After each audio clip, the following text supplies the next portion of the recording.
So we're in the vegetable house, and a lot of people have been coming in planting vegetables, getting a lot of different vegetables for their gardens, either in the container or actually in the ground, and have a lot of questions about what kind of supplies should they be using to keep the insects off their vegetable plants. So we're going to talk with Matt Ross today in the middle greenhouse again about some of the different companion plants that he suggests, as well as some of the plants that we use here in the greenhouse to keep away the insects. So let's go back to the greenhouse and talk with Matt. Okay, so we have a plethora of plants again on our table. We have many things to talk about. We were over in our greenhouse where the vegetables are, talking about insect control. A lot of questions coming across the counter about what do we do with our insects? Do I have to dust? Do I have to spray? A lot of people trying to become a little more organic these days, and so some of the things that we do here at the greenhouse, as well as what they're doing over at Toledo Botanical Gardens, and we thought we might as well talk about all those things to help out our customers as well as all those avid gardeners out there. So Matt, why don't we just start pulling up plants and talking about what you see or what you've used and how they can help the people in their gardens. Okay, one of the first things I like to talk about is planting row crops of vegetables and then interspersing them with perennials and also natives. And natives is probably one of the best ways to go. The plant that always comes to mind whenever we talk about companion plants or plants to kind of draw in native pollinators or beneficial insects is cup plant. And cup plant's this large plant right here. And how it got its name is it actually makes a cup, if you can kind of see that right there, that holds water. And by holding water, it actually creates like a little microhabitat for insects. As this plant reaches its maximum height of about 8 feet and gets a beautiful yellow flower on it, it's host to hundreds of little insects. Okay, good insects. Beneficial. So there's not always a bad thing about having insects in the garden, because many of them are your pollinators. And they've done research with this plant where they've actually used it in like ditches right alongside vineyards, or interspersed amongst other native plants in between rows. So you could have your rows of eggplant, and in between those rows you plant those. Put together a beautiful border or an integrated design there.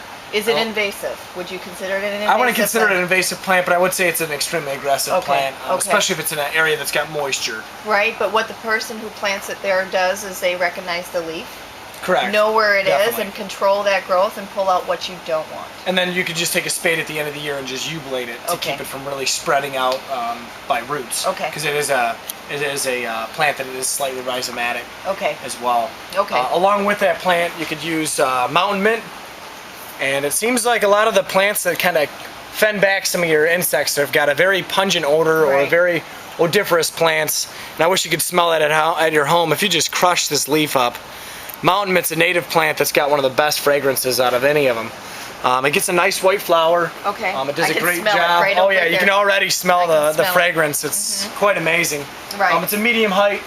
And it works well with, like, if you wanted to do some gray-headed coneflower to get some of your Lepidoptera species or butterflies to come into your garden.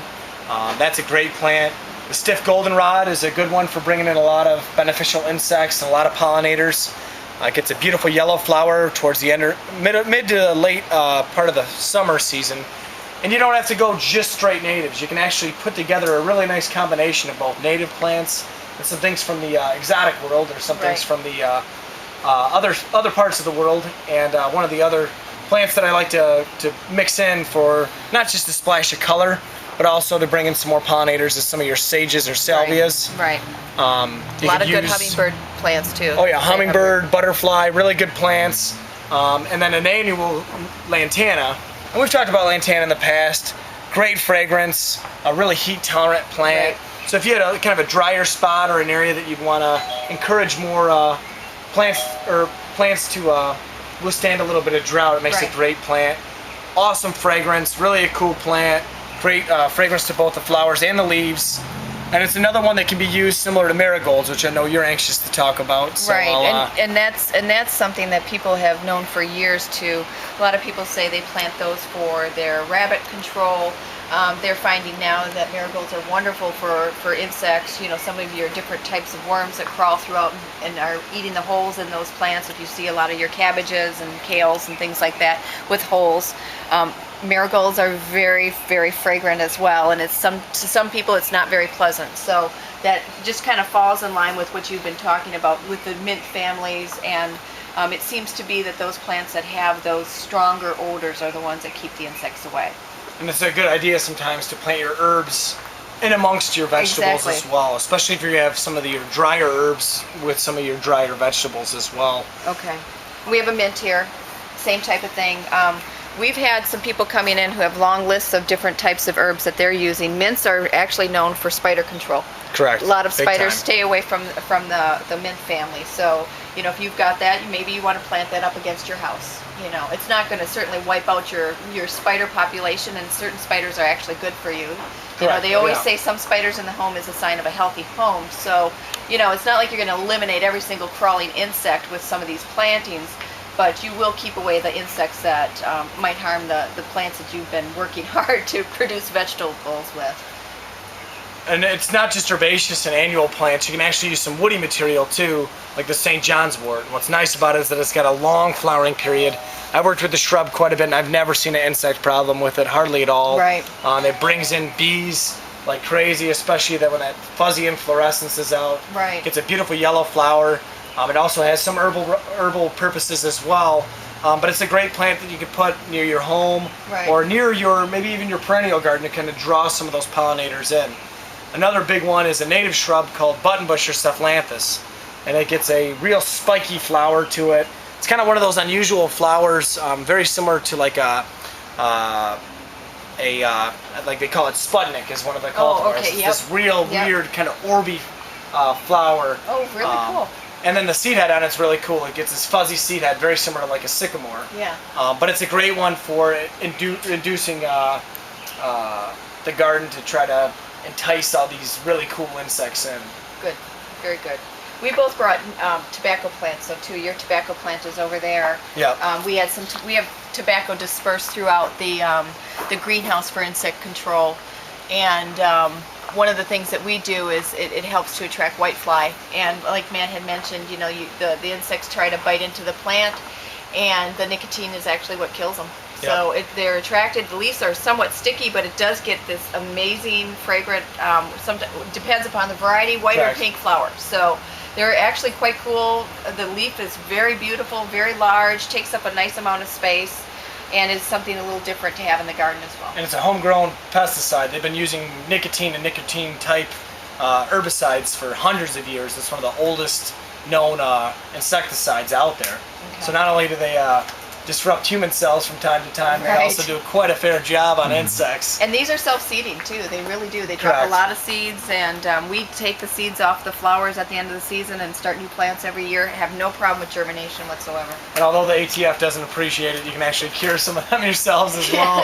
But if you're in tobacco production for smoking tobacco, one thing you have to realize is that if you want a clean, healthy leaf, you're going to be using quite a bit of insecticides to get rid of the insects that come in naturally. Okay. Because although it does kill a lot of insects, you'll notice, especially if you come to TBG, you'll see everything creeping and crawling all over the plant. And if you wanted to do a commercial, emulate a commercial production, they actually spray those a lot, and that's where a lot of those toxins get on your in your cigarettes. Is actually from insect control, because they're such a magnet. They just draw everything in the world to them, which is great if it's not used for smoking purposes and used as a insect remedy. Right. And probably the best insect remedy that a lot of people know of that really got a lot of this trend started is citronella plant. And I'll let you talk about this fragrant beauty. This is the mosquito plant. A lot of nice smells, a lot of candles being made off of this plant, the citronella sprays, that type of thing, but it is extremely fragrant. A beautiful, beautiful pink flower, and this is in the scented geranium family. Scented geraniums are really one of the best plants to have and to entice the hummingbirds too, because the flowers are very nectar rich. So not only will it keep away mosquitoes, but bring in the hummingbirds, and just a very easy plant to grow. Oh yeah. And people bring these things in and grow them throughout the winter in their house. Correct. And another really cool plant that's early bloomer, and it's blooming right now, obviously this one's not, but are chives. And chives get this beautiful purple flower on them. They're nice for cut flowers. Talked to someone today that actually makes a salad dressing using the chive blossoms. but they're an early flower in your vegetable garden. They come back every year. Right. And what's nice about it is they'll bring in some of those pollinators real early on in the season.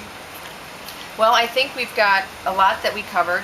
A lot of different plants that people need to think about putting in their garden. Again, we're talking kind of the themes that we've been talking a lot about are the fragrance and the flower, bringing in beneficials, not only butterflies and hummingbirds, but now beneficial insects as well to kind of keep control of those bad insects that you don't want.